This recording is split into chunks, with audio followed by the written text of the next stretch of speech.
We are coming to know, and we do know in our own understanding and also in our own inner research through meditation and various processes of inner life. We know that the world which the scientists are seeing is also inside of ourselves. All of these colors, all of these majestic associations and processes of life, they are constantly going on within us, and that we are truly entering an energy age. In the year of 1946, I became aware of the divine companions who became my companions, and I became their apprentice. They were called the Cosmos Disciples, the name for the future masters of the New Age, Cosmos Disciples. The Cosmos Disciples interpreting the universe as related to man. And from this, in my way, as limited as I am, and as uneducated scientifically as I am, I gave that which was given to me, in perception gradually growing until I experienced the universe and experienced God as truly the infinite and unceasing. And this is the only way man will live in the future. As fluidly, one of the great Cosmos Disciples told me, he said that Niscience must be born so that it might come into the world to prevent men from losing their God, and rather than worshiping, that is, their microscopes, or that is, their telescopes and microscopes. I have told all of you that in the night world, which is 1/3% of your life, you are cosmosly aware when you once reached the riding over of the astral planes and out of your lesser consciousness. You are enabled to go into these various processes of the planets and starry bodies of the universe. Or that is, you study them in proximity to the atoms of our own Earth system, and you learn the comparison of how our Earth is created and all of its various aspects which are in the forming state, because our Earth is presently only in its central aspect of creation. We have come to 1/2 of that creation. And the Lord Jesus came in that half, that men might be raised from their primal and atavistic consciousness and their lower aspects of Genesis into the higher stages of Genesis. And we are told that man can observe in these great halls and corridors of these 7 spheres of light the various aspects of our planets, their effect upon man's emotions, his physical body, and his mind and his soul. And we can also relate ourselves as to how our planetary system affects the outer universe, and how we are not singly just a little ball of matter floating in the universe, controlled by a sun, but that we are a part of the total system. The ones who call themselves, that is, the masters of astronomy and physical science, are presently coming closer and closer to that which Galileo, Kepler, and various others brought to this world and gave to us. The Newton theory, which so long men supported themselves upon, is now beginning to move over into Einstein's theory. And I understand from certain books of science and from certain things I've learned on the inner planes that the Newton theory of, that is, our universe and its relationship in gravity is correct to a certain extent, but when it comes to the planet Mercury, this falls short, and one must use the Einstein theory of relativity and learn about time and space gravity, and how also that we have what is called the curve in space. So we must come to understand that the closing in of man's spiritual and religiosity and the scientific world is now beginning to merge, and that we are developing now new processes in religion and spiritual life. It is not just developing powers within oneself or city powers to prove to oneself that he can master certain aspects of phenomena in the material world and in his own life. It is necessary, however, he undergo these processes that he might make himself a universal man and come to understand that we are not a closed universe. We are an open universe, interconnected with all other starry bodies, and that we are constantly receiving energy processes which not only influence us, which also contain and hold our future. So until we understand these things, we must realize that we must make our minds open to all that is being given to us out of its complex state of what we call obstinate mathematics. And there are coming minds now who are, as in this picture tonight, are simplifying these processes. And they are telling us the various aspects from the eye, which we can see with the vision. We can also visualize with Niscience minds. We can go into dimensions. We can understand through the etheric body, where it's written and stylized, the memory of being born into this eternity system, and of developing through mind and astral nature and etheric nature and physical nature, and using these bodies. And our limited aspect of thinking man came from an animal is something which comes out of primal understanding of man's association in certain aspects of his physical and emotional nature. But that which tells man that he is universal, that he is a cosmos being, is that of the higher mind, which can be confirmed now gradually through science, but also through the inner science, which we call the going in, through meditation, visualization, concentration, various aspects of studying the mind just like a vast telescope, and discover these various dimensions of life and the universe in which we live and which we carry with us. To study the sun is to understand our aura. To study the core of the sun is to understand our soul, and to also understand the core in every planet accompanying the sun and our earth, and to understand the attraction between planets and the sun and the moon and the earth. Also to understand our soul and its attraction or repulsion, which is contraction and expansion, which we see in the sun, which we have in our own human natures, which is a repeating of that which is out of the process of the universe. So we realize that the process of forming and shaping is one in this universe, that we are in a hammock or cradle of sameness in a constant state of interconnected changing and changelessness, and that we are learning about gravity now because, as you saw, between these two force fields, which I prophesied about 3 or 4 years ago on the altar, that man is to break the time barriers and to learn how to move from one planet to another without in any way coming into the time clock measure of space and time as related to the earth. And he is to come into that which will provide the time, speed of light time, in which he can go between one planet and another by the pull of force between the core of each planet, between the core of the earth and the core of the planet. In this way, he will learn these laws as it was seen here on the screen, definitely outlined, exactly the way it is going to happen. They are getting very close to these discoveries.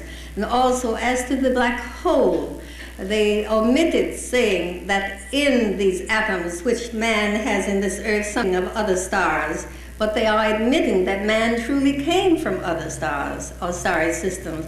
But they are not saying he has a soul. They are not saying that he is immortal. They are not saying that he is reincarnating from time to time, so that his life may be one of continued learning and understanding and serving God and creating. But they are getting very close to saying these things, and it will not be too long before scientists who are born as advanced egos, such as Newton coming to the earth, and Copernicus, and various ones, Kepler, and also Galileo, being born again in this earth, such men will bring us to the door of that which is immortal and eternal, and show man that he is truly not only cosmic, but cosmos. So when we read the book Human Spirit, we must read it with the inner mind. We must realize that you are being taken on a journey, which I have taken many, many times, into these inner processes of creation, and why I have held to everything from the time I came under the training of the Cosmos Disciples, that I have not varied or wavered in any way in that which I have known. When I hear constantly that men come from animals, I know men have never come from animals, that animals are merely a side action of his own emotional nature with which he is connected in the universal brotherhood of creating the earth, that they are co-creators in the earth, and that each has his own particular atom sphere and works with it.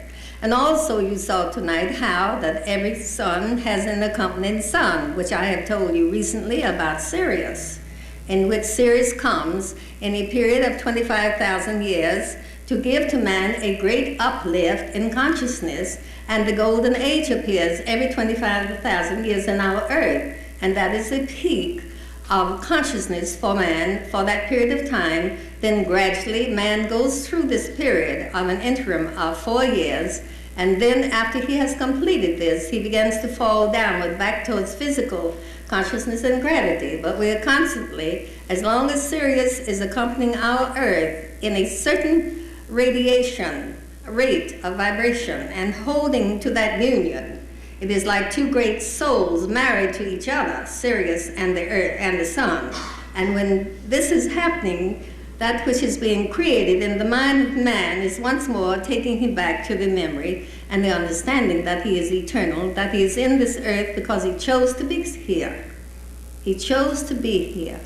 We have moved out of conceptualization of believing that we are victims, gravity victims, that we are pulled to the earth, and that constantly our noses are in the mud and we cannot see anything but that which is filth and horror of man's own undoing. When we realize all of this is ignorance, and all of this is that which does not love and which does not understand.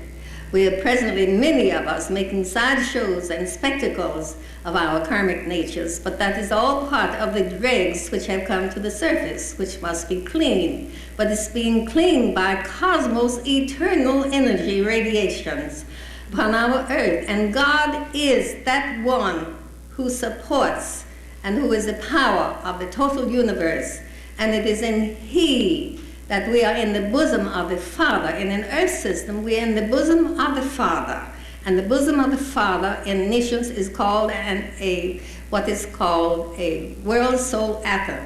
And that atom is constantly being with man until he has learned all he can learn in a certain cosmic epoch or day. Then the earth begins to go into darkness, as we call the end of the world, but which is only a time of sleep or twilight. Then man rests for a while, and the earth begins to use again certain earth processes of planetary action and comes forth as another body. And as I have told you, our next experience in this earth will be when Jupiter will be as our earth, and our earth will be residing in one of the planets, will be floating around Jupiter rather than Jupiter around the earth. And so we will have, the earth will then be a planet, a sister planet of the main planet, in which we will incarnate. Those who are beneath will inherit Jupiter, and we will live in that if we have earned that right. Otherwise, we will be taken, when this earth is in the black hole state, we will be thrown off into various lines of force, into other eternity systems who are also as pulsars and are beginning to come to birth in their central atom, and are beginning to draw souls to them, and matter and atoms and all that will be used in that system. Then those souls who have left this eternity system and must try out on another note or octave of existence will be in that other eternity system. So we are strangers in the earth. We are strangers in the earth.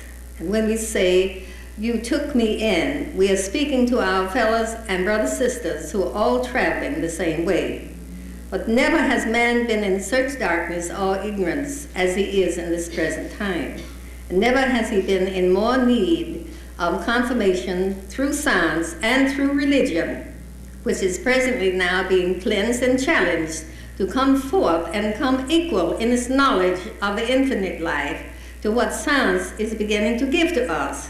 Religion must arise from the dust, must be resurrected from the bones of what is ordinary goodness just to escape conditions which are uncomfortable. That sort of goodness is not godliness. That which is true goodness is that which knows that we are here as a visitor and a traveler in a world of Maya, which is a univac system, a computer system of measurements, of unit and measurements of energy. And these energy measures are all inside of us. They're all part of our destiny. The units of measure of a man of little and low thinking are very short in life. His life is short. The units of a measure of a man of creation can be extended through grace, and he can live long that he might give the last years of his life as wisdom. We are facing many now who are on the path who will have longevity grace, and who will see the sunrise of this new great age, the beginning of it, and seeing this knowledge of science, because science is now coming up against a cosmos wall, and the only way they will find their answers to unite us with the universe and to come out of the complex individual and singular interpretation of universe will be through God and the understanding of God, the understanding of what God is. That God is not a personality, God is spirit, and for man with a soul, he is Holy Spirit. Holy Spirit in us. And in that hushed way only can we unite with the universe through the loving Father and through God. The conditioned Father is our Father which art in heaven. There is one in every eternity system. Absolute God is in control of the total universe. He works with tones, sound, energy, light, and all of the processes now that science is discovering God works with. And those who are his co-creators as the fathers of eternity systems and the hierarchs out in constellation bodies, all of these are working with him. And we also reflect them and identify ourselves with them, especially in the night. When we go into the various aspects, the initiate must first of all understand the planet Saturn when he is being initiated in the night worlds. He goes into Saturn and he must understand responsibility, duty, and obedience. And he must come to respect knowledge. He must come to respect law and duty. He must be Saturn initiated. And he goes into the sphere of Saturn, which is reflected in this cosmos plane, the high astral. Oh, that is the second plane, which we call second kingdom, which we call second heaven. We must go into the 7 great spheres of light in which planets are reflected there and study what they are related to us, their high and low aspects. What we are learning in Niscience now presently, we are learning through the Saturn gate. We move then next to the gate of the moon, which relates to humanity. And we are also learning this in Niscience. This is second initiation into moon. Then we next must go in to Mars, because we must battle and go out of the conflict of our lesser will, because Mars is directly connected with the will. And then we must next go learn something of Mercury, the higher and lower mind. And then next Venus, and then next Jupiter. And then finally when we come to the great door that takes us out into cosmos, beyond and even beyond the Milky Way, to understand our universe, we must go through the door of Neptune and Pluto and Uranus. And so in this, we learn as master initiates in the new age.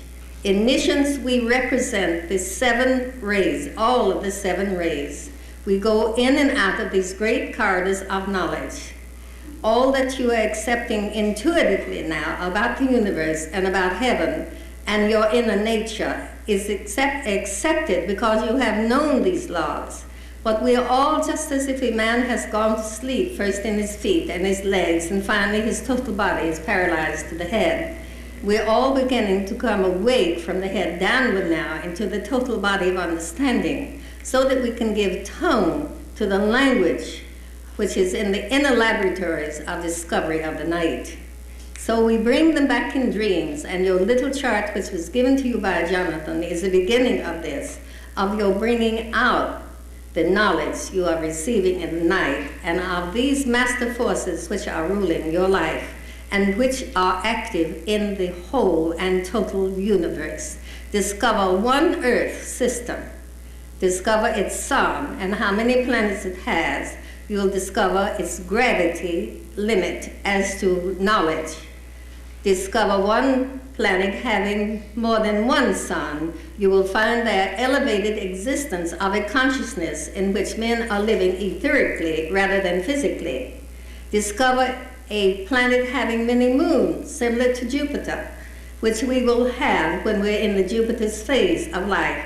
You will discover men having an altogether body or dimension of consciousness and expressing themselves as only the meek can, who've entirely mastered their little ego or their self-wills and have extracted from the planet of Saturn, the planet, or that is from the moon, and from the planet Mars and Mercury and Venus and Jupiter, all of those qualities will have mastered the little ego, and one will then be ready to live in the Jupiterian way of life. When we return, when the new day comes in the horizon and sets itself out again in a field of fire and light, as we saw tonight. My paintings of creation are very similar to what you saw on this tonight. And when I show you them to you on slides and tell you how I received them, you have had enough knowledge now to truly expand your horizons and to begin to enter into cosmos dreams of higher superconsciousness. That is why no dream is unimportant. Every dream carries some symbol hidden to tell you of these mighty things you are learning in that third portion of your life, which is God in you. Beloved ones, may Christ be with you. I know that I cannot answer all of the scientific questions, but I can answer what has been given to me in instruction by Cosmos disciples. So if any of you would like to ask questions, I am ready. And Jonathan will have to be the one who interprets, or that is, someone will tell me what the questions are because I cannot hear you.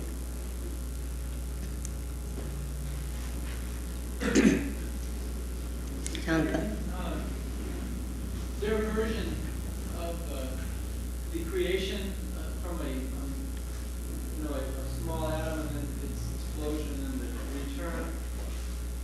Is there any validity to that? Or is that, I know it's just a theory, and I know there's other ones too, but I think it's one of the most popular. I just wondered if, in the spiritual, of the universe, on the spiritual point. Come closer, Jonathan, please. I cannot hear you that bad, dear. In the film, it showed the beginning of the universe, and it is thought by some scientists that the whole universe started with one great atom explosion. No.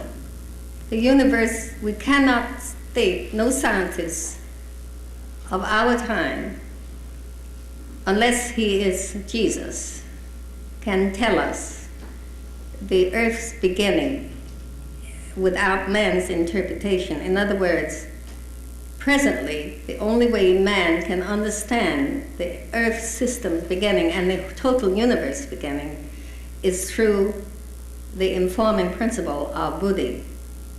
If a scientist has this, he will have the key to that beginning. But the earth will never end in its existence totally, nor will any other eternity system, nor will the universe. The universe is a continuum. It will never cease. It has periods of Big Bang states throughout various processes of its galaxy bodies. And this is constantly going on. The Big Bang phase is merely the core atom within the eternity system going off, which produces a black hole or a rest for a planetary system. But the great universal system is constantly in a state of this Big Bang process and will never have a simultaneous bang of ending. That I can answer you accurate from Cosmos Disciple. And I can say that it has been infinity, and infinity is not a word you can define in finite understanding. Thank you. Thank you, Gillian.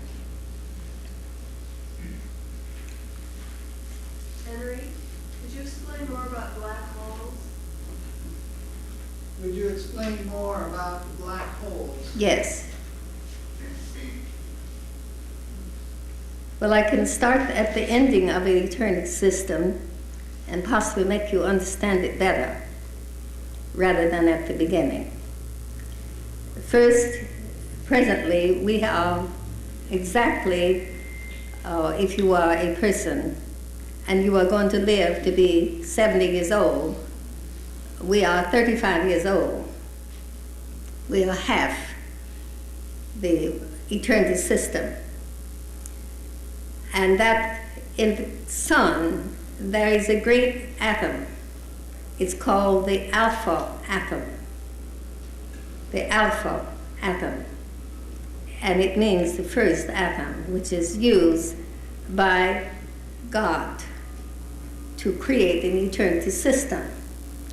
When an eternity system is beginning to end itself and getting ready for life, it's just like a human being. Our archetypal cord begins to slow down. And that is what happens to the eternal atom or alpha atom in the core of the sun.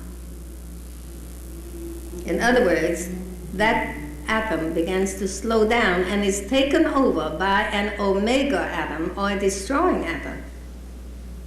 And that destroying atom begins to bring tremendous droughts in the earth, parching of trees, withdrawal of animals, and begins to have terrible scorching heat and desert land, and men begin to perish from the earth and move into their etheric bodies because they're behind the veil of death. And their etheric bodies are still alive in the so-called heaven because heaven is not perishable. Heaven, like love, is not perishable. So we incorporate heaven and live in it. But the earth life, physical life, is finished because the omega atom has taken over and is sounding its dolorous note, because it's a very sad note. I've heard it, in which it is it's like a boy at sea warning ships, but it's on terrible, tremendous scale in the sun. So it is slowing down, and the sun is slowing down. And then it becomes like liquid mass. And then the core of omega atom begins to draw all the planets inside of the sun. They get off of the belt of rotation and move into the core. Then it begins to speed up through omega destruction, and slower and slower and slower, and it is a black hole. Cooling and cooler and cold and cold. But it has in it all the life that is to be preserved for the next day, because that system of sun is going to be used again. God always reuses everything the way he uses the tree, the seeds and the leaves and so forth. In his atom world, he always reuses everything. And then he reconstructs it through cycles. And so when the earth has gotten into black hole system, all that did not make it in this eternity system, whom Jesus called the goats, will be drawn out into another pulsar. Or that is a black hole, will be sucked in. And it will be there that is going to have its next life on that eternity system. And the sun is going to project it from some planet, which will be a planetary body or a system. So we have come from such systems. Almost late, according to my understanding and showing from the Cosmos Disciples, because I travel with them every night for 3 years to get this knowledge, and in full consciousness, not asleep. And all of these processes are that when the earth has had its conclusion, it has to take another body, just the way we do. Then there's another earth, which will be Jupiter the next time, the Jupiterian age. And in my 3 red books, the Jupiter age is spoken of. But we are not close to that Jupiter age now. We're not close to the Earth's ending. We have another cycle, total half-timing. If scientists will tell you this Earth is so many billions of years, then we have that many more billions of years before this Earth goes through this omega time of being drawn back into the sun and all of its planets which accompany. And I also say no matter how much science researches to find life on any planet, with the exception of the Earth, they will not find it. Planets, there's always just one planet in an eternity system that contains consciousness life. The Earth is that one. The other planets contribute by their energies to help to build the energy processes in the planet in which consciousness life is concentrated. Does that answer some questions?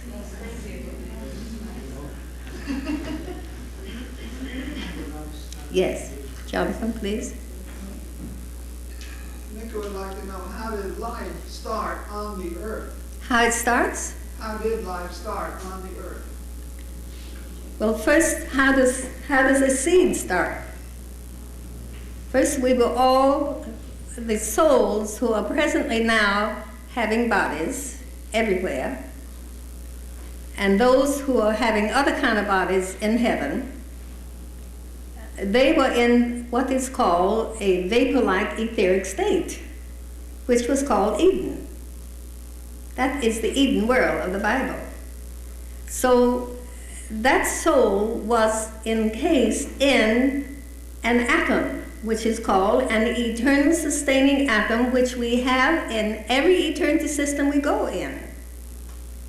It is our boat, our ship. But in that atom is the power through the mind, which is your higher mind, to project the various bodies you're going to use in the various planes as you descend to earth. The first body projected from the eternal sustaining atom was the etheric body. The second body was the astral and emotional body. The third was the mental. And the last was the physical. And these bodies are controlled in their energy systems by two polarities, negative and positive, as everything is in the universe. So we started out in an etheric body, but we were in a little tiny atom. And that is what you think that you were sent in a body on that great current of force from a dark hole to another. You were sent in a little tiny atom, which became a great thing. Is it not true that an acorn can become a tree? Or that a mustard seed can also become a tree? And that is the way the atom is. That's why Jesus talks so significantly about the mustard seed. Because he understood the atom kingdom. He understood how from the miniature became the massive. But in the miniature was the design and energy blueprint to project itself out like the chick comes out of the egg. It must get out of the egg. That's the expanding aspect. And that is also true when our sun started out to eject the different planets around itself. Well, that had to be out expansion power. Now, when it has a contraction power, we'll be drawn back to the sun. And that is when the day will be finished. Now, somebody was asking over here, Jonathan. How will Sirius affect the end of this eternity, and what effect will the end of this eternity have on Sirius? Come and tell me, Jonathan, please. You have a nice voice, but not quite enough for me. How will Sirius affect the end of this eternity, and how will this end of this eternity affect Sirius? Close, please. How will the ending of this eternity affect the star Sirius, and how will Sirius affect the end of this eternity? That's a very good question. You saw it right on the screen, and it was told to you on the screen that while there was a Earth dying, a system dying, that this great accompanying star was standing there alive, and that will be part of the process of life. Let us say it would be a great dynamo which influenced the omega atom to do its work, but that the alpha atom not be totally so dormant that it will not come to life again.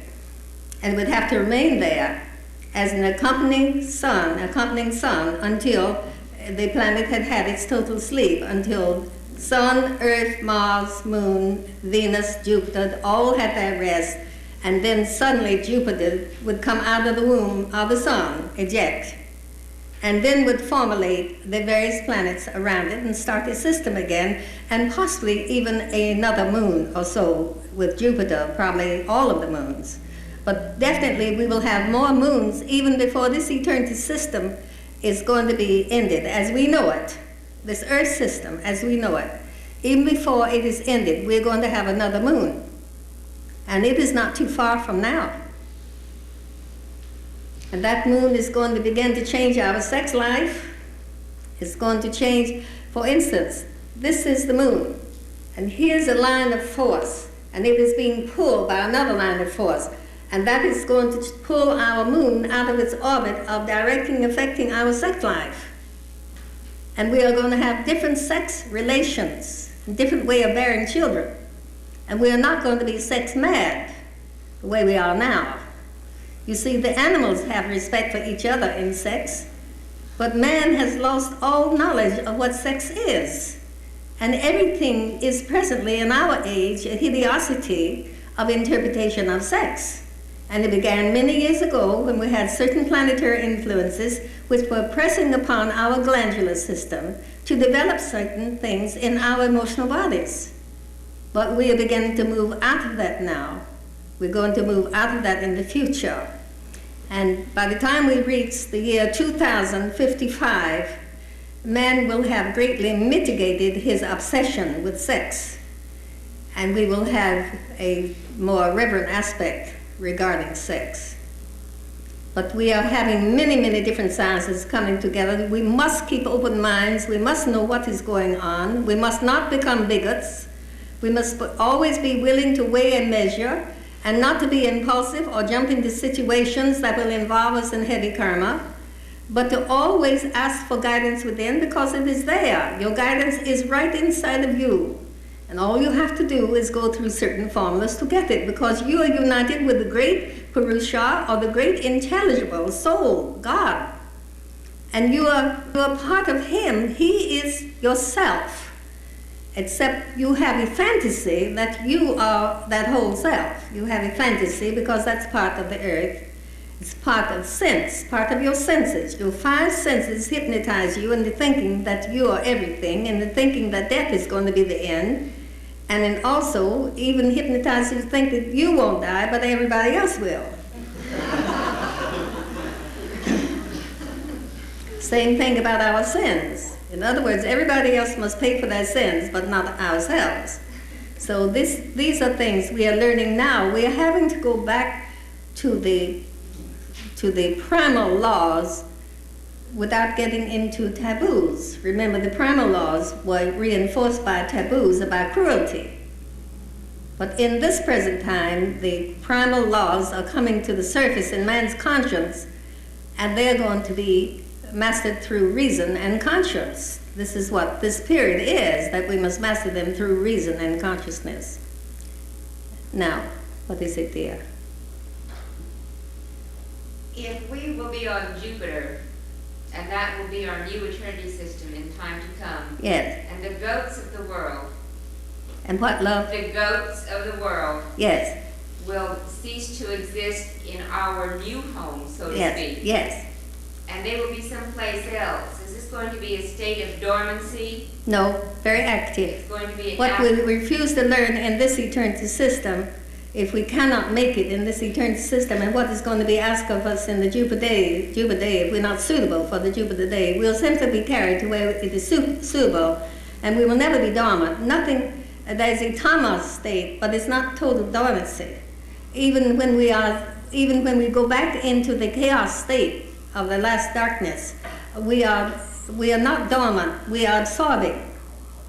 We're in a state of absorption, and we have memory of that absorption inside of us. We have memory of absorbing all the intelligences of the eternity system from which we came before we got here. Then there is more than one eternity system functioning simultaneously at all Yes, times. that's right. We are always going from one eternity system to another. And Jesus, the one we call Jesus, who came in the middle of the creation of our eternity system, he came from 11 other eternity systems in which he was savior of these systems through Christ. And they are called an eternal vertebrates, and they're in 12s. These various eternity systems, which all must, by grades, build each other, they are called vertebrates, eternal vertebrates. And we are now on the 12th vertebra. We are in it. This eternity system is the 12th vertebra, the last one in this little chain. And Jesus was the savior of each one of the 11 before now. And he has become a hierarch, what you call a hierarch. He has the great power of naming and shaping and forming. Like he is the hierarch, he and the Father, the hierarchs of our system, of this eternity system. And they beam their intelligence that they gain through our work to other eternity systems, through the great cosmos telepathies. They beam it on rays of light to other systems. That is why the great hierarchs, or the fathers in each eternity systems, are all communicating with each other. They all know each other. They are aware of each other. Yes. Was Jesus crucified in other eternity systems? Was Jesus crucified in other eternity No, systems? no. This is the lowest octave in the 12. We're in the lowest note. We're in the bass clef, sounding the note of fa, father, fa. And this is the one, this is why it's so difficult for people to say, why did I come here? Why must I be born here? And because they chose to come, their souls chose to come, but they have forgotten why they chose. But it is the most painful in this group of 12 with the alternates. They're more harsh because we are developing a certain kind of consciousness which is to be very, very rare in this eternity system. Then we will inhabit the Jupiter time. We will have the etheric powers that some of the eternity systems are living totally in the etheric powers and etheric bodies. And they are, let us say, they have tangibility and forming powers, but they have mind powers that we cannot conceive of. When the Jupiter period comes, we will have mind powers that man cannot even begin to imagine he will have. And its logos will be altogether different in the Jupiter time. Musics will be exposed to man as if he had always had the TV on, but it will not be the raucous things that we are bringing from the astral world now. It will be the beautiful harmonics, which are coming in on the rays of the total universe. The true music you can hear when you are meditating, which comes down you from the archetypal thread on the sound current, which this is the audible sound current. You hear the sound of the universe. And it is the most marvelous thing. Of course, tonight in this universe picture, man's imagination built some sort of music to go with the picture, but no music could ever be compared to the audible sound music, which is of the universe. Yes? What will be the state of consciousness of man in the black hole state? Bliss. In the black hole state? Yes. Absorption, just absorption, like a baby in the womb.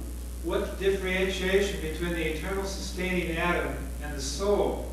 Does the soul diminish or change in any way? The soul is a field of energy. It is not it makes consciousness possible, but it is not consciousness. The eternal sustaining atom, the true higher self, is that which thinks on cosmos terms. And this is the true I am. And that is the higher self. But the soul is the bellows for the spirit eternal, which is within the eternal sustaining atom, which is above, as high as you can reach your hands. Here is where the eternal sustaining atom is, and there's the archetypal chord here, which in turn comes down and becomes a silver chord, and then becomes the Kundalini chord.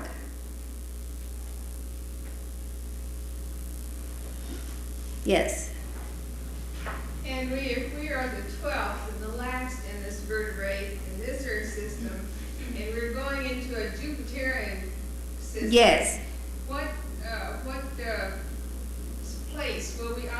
we will begin with the system of Jupiter. We'll work with the 13, which is Jesus through Christ.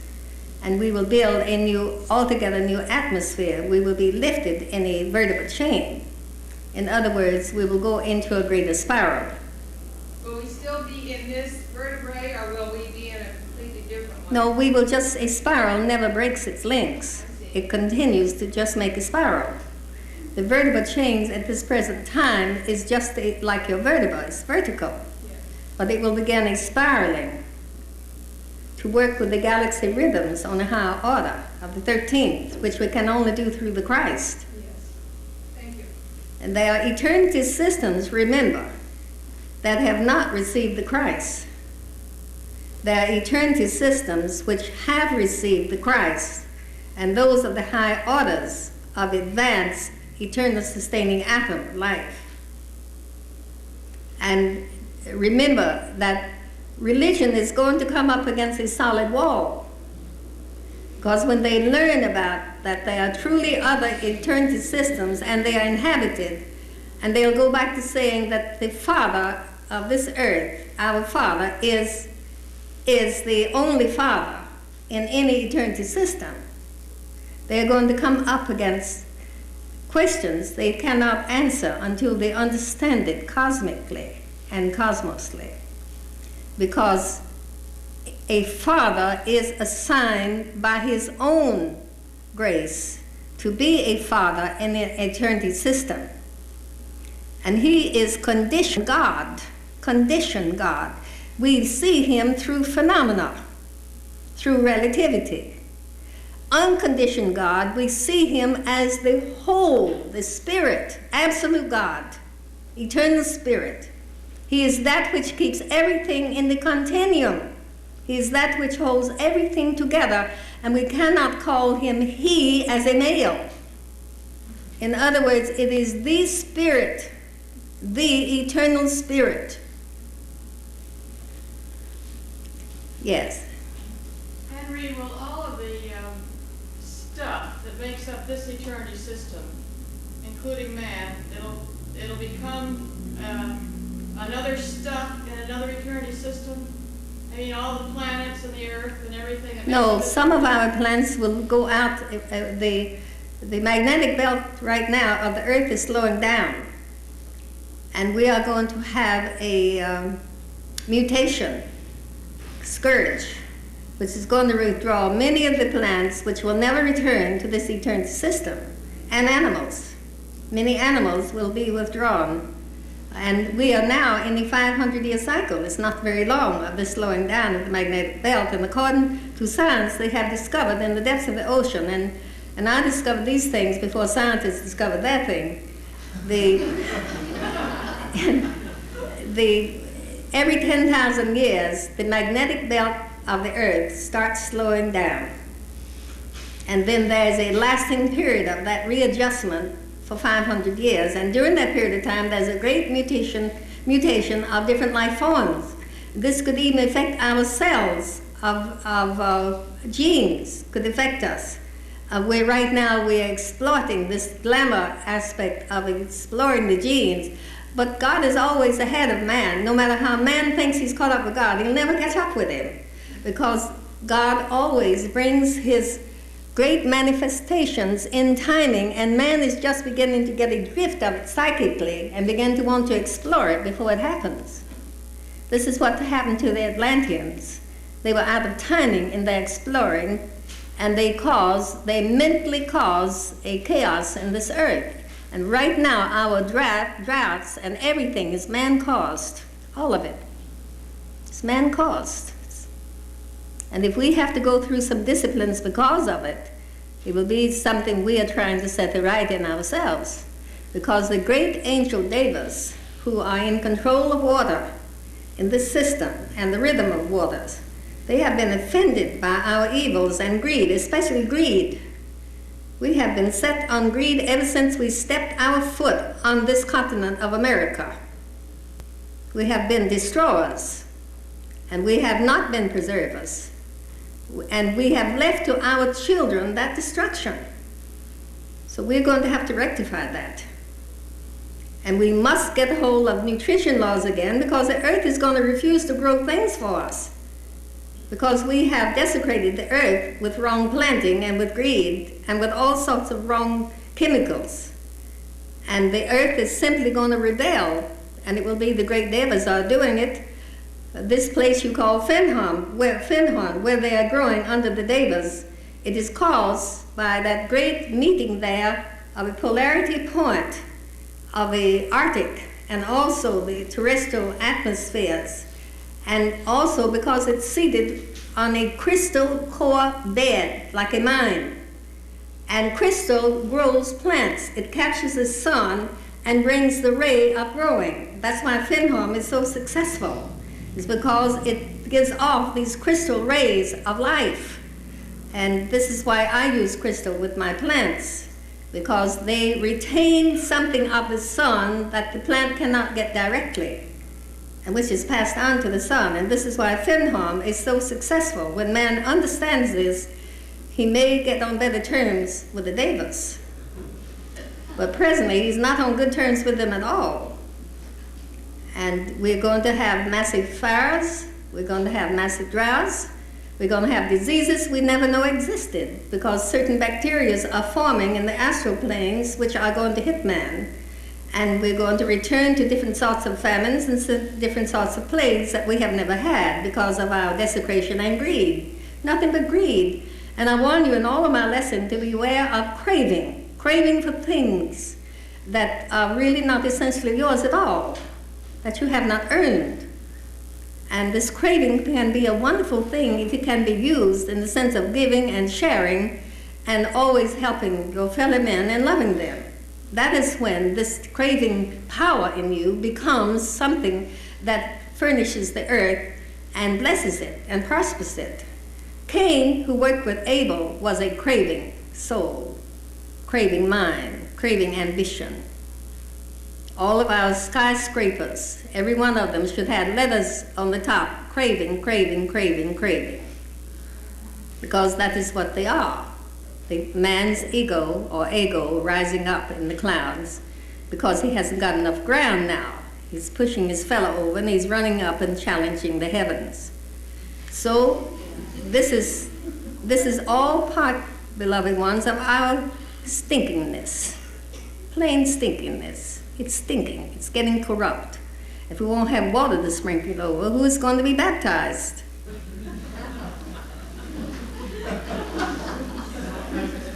Henry, this question, is the Father evolving? And if he is evolving, what will he be doing after this eternity system is over? He'll still be our Father in this eternity system. And he will possibly graduate to other eternity systems as Jesus did. But remember, Jesus is the hierarch of this system now. I cannot tell you in times of that. I cannot tell you knowledge I do not have. In all of my receiving from the great beings and my knowledge of the spiritual worlds and my knowledge of science as it is going to be and as it really is, I never tell you things I have not experienced, so I cannot tell you what the Father is going to be next. It has not been shown to me. I try to follow Jesus as much as possible, his path. I try to walk in his feet and take the dust from his feet, and when I say dust, I mean the very atoms that he used in his body, that I may in some manner help and bless the world. I know that many people may think now that I'm getting older that I'm just an old lady imagining things. But beloved ones, I've been not imagining for a long time, and I want to point out to you that the things I have put in my books, one by one, all of them are coming to true. God has given me these revelatory powers. I have always used them with honor, and I shall always do so. We must search everything. We must have satsangas or search for truth. We must turn over the soil of our consciousness. We must go into the depths of our conscience and every day clean it out. We must dedicate ourselves, no matter what God wants to use us for, be willing to be used of the Father. It may be something you do not expect at all. It may be something, a happy vocation that will bring you extreme happiness. Or it may be something that may complicate your life even more. Because remember, we are in complex situations now where people are suffering. And as I said on Sunday, they do not know why they suffer. Sometimes we have to suffer for the lust of other persons, persons who crave power and who are lusting after recognition or who are lusting after possessions and friends. We may be a victim to them, but we understand the law of karma. We would not attract such persons unless there's a reason. Always pull up the lid of reason and be brave enough and courageous enough to look it in the eye and say, if I was there when this was set into motion, let me be that one who helps to put it back into order. And you may not be recognized for that at all. You may not even be heard, but you'll be recognized where it counts, and that is in the inner planes in heaven, in the recording angels, and in your next life it will show. A man who drinks alcohol all of the time shows it on the bloatiness of his face, on the shape of his eyes, on the horrible look of a degenerated brain system.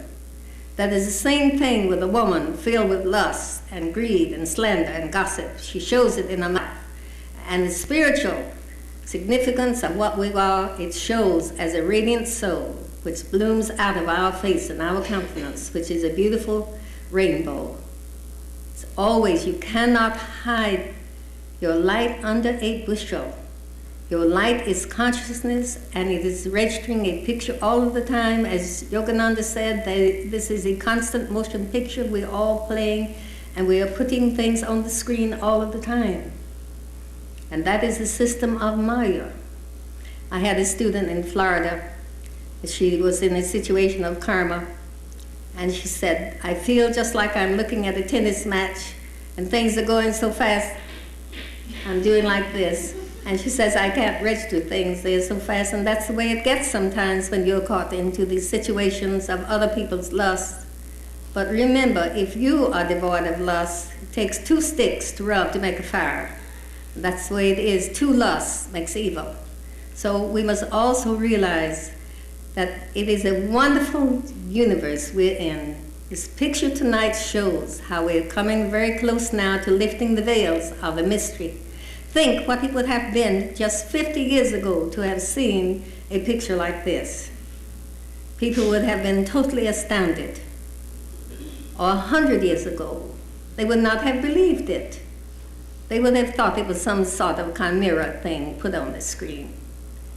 They could not have believed the great airplanes. And 100 years from now, not a single person in this room will be alive, and we will be coming back to the earth to prepare for that great scientific thing that men are preparing. But right now, science is in an awkward stage to where it is doing as much harm as it's doing good. And it's only through prayers that we can bring science to its honorable place as a jewel in the frame of loving hands of humanity who respect God, revere Him, and love Him, and seek to live within His laws. The laws of God have not changed from the moment we set out in this eternity. They are still the same laws, and they will never change, and they are the only things which hold this universe together, His law. If the law were to have a notion, or that is the moon had a notion that it did not want to respond to some star outside of our eternity system, what would happen? We would be a little bit of dust.